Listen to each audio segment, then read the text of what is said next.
Yan, hello, magandang araw na naman sa inyo mga kaprobinsyano farmer at welcome po ulit sa ating YouTube channel.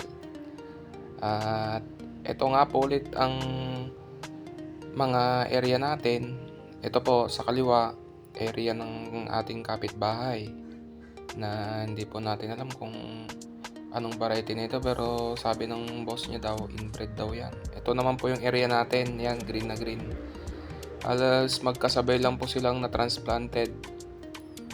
Pero ito po, mechanical transplanting po ang naging method ng pagtatanim namin. Ito po ay NSIC RC508.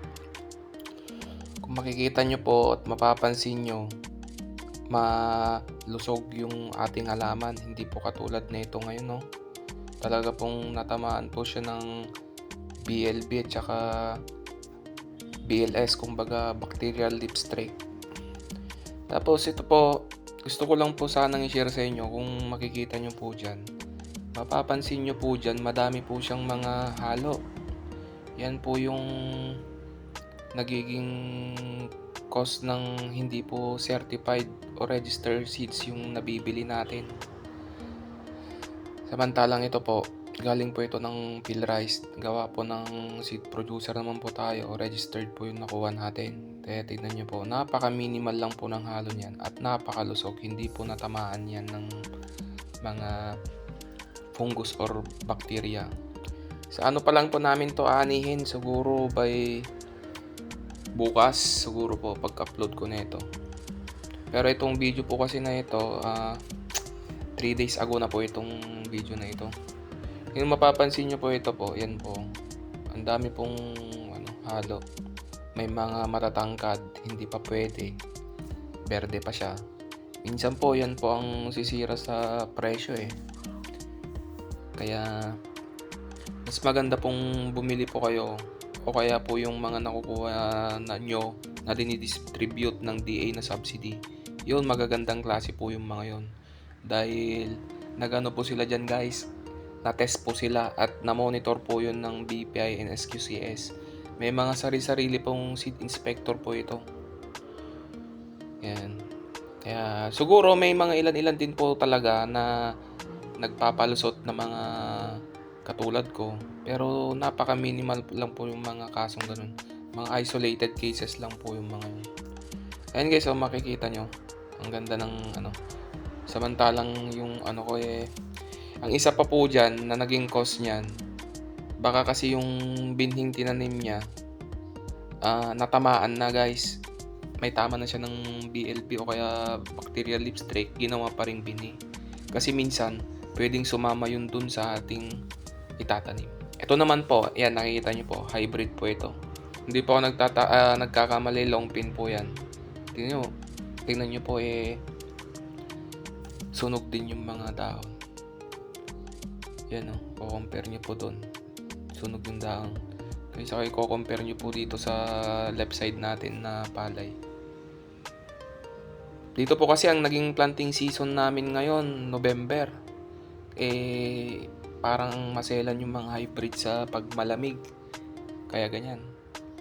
Parang ano po kasi yan parang kumbaga sa inbred tsaka hybrid. Although maganda rin po talagang ani ng hybrid, lalo na kung talagang naaalagaan mo at nasusustentuhan mo siya ng mga fungicide, insecticide, tsaka abono. Parang kumbaga po nag-alaga po kayo ng native na baboy. Ang inbred po, yan po yung native. Ang hybrid po, yan naman po yung hyper o yung puting baboy na sinasabi.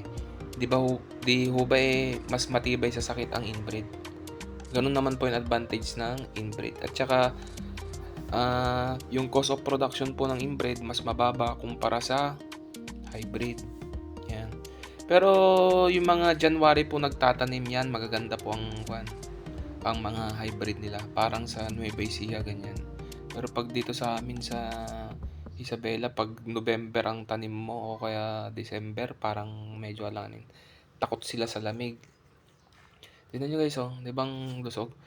Yung nasa left at right at ito po, sunog ang mga kanila. Buti na lang guys, hindi nahawa yung ating palay. Dahil nagkakaroon, bago po kasi tumama sa atin yung mga sakit na yan, nag-i-spray na po kasi tayo. Hindi na po natin hinihintay na makitaan siya ng senyales bago mag-spray. Yun po kasi yung common practice ng mga farmers namin dito. Saka lang mag-spray pag nakakakita na. Ito po ay 25 to 30 days. Binanatan na po namin to. Binombahan na namin to ng fungicide, bactericide. Yung ginamit po namin dyan na fungicide, bactericide, Funguran. Binombahan po namin ng 50 grams per knapsack. Pwede rin po yung Kocide kasi fungicide, bactericide po yung mga yan. Yung Funguran tsaka Kocide. Pero hindi ko po yan ina-advise na haluan nyo ng ibang insecticide o foliar kasi copper base po yung mga yun. Yun lang po. Tapos, yun po ang protocol namin dyan. Pagkatapos ng 25 to 30 days, 40 to 45 naman, yan, binabanatan na namin ng Armore. Tapos, doon sa 50 days, Natibo, ganun na po. Yung Armory po, pwede pong ano yun yan. Kasi fungicide yun. May panglaban sa sheet blight. Yan. Tapos, yun po, yung Natibo, pwede na sa 50 to 55 days, hinahaluan na po namin ng ano yan, ng insecticide. Ganun po. Pag medyo maaga po, pwede po mag-spray ng insecticide. Depende po, case to case basis naman yan. Yun lang po yung may advice ko sa inyo guys. Hindi lang naman po puro inbred ang palay ko, may hybrid din naman po ako. Ang tinanim ko pong ibang hybrid SL20. Ito pong katabi ko, long pin po ito kung di ako nagkakamali. Ayun guys, di ba makita nyo, ang lusog. Tsaka panalatiin po nating malinis ang ating mga pilapil.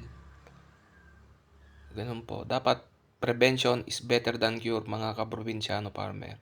Sa mga lahat pa po nang hindi nakapag-subscribe, mag-subscribe na po kayo sa aking channel. Salamat po. Bye-bye.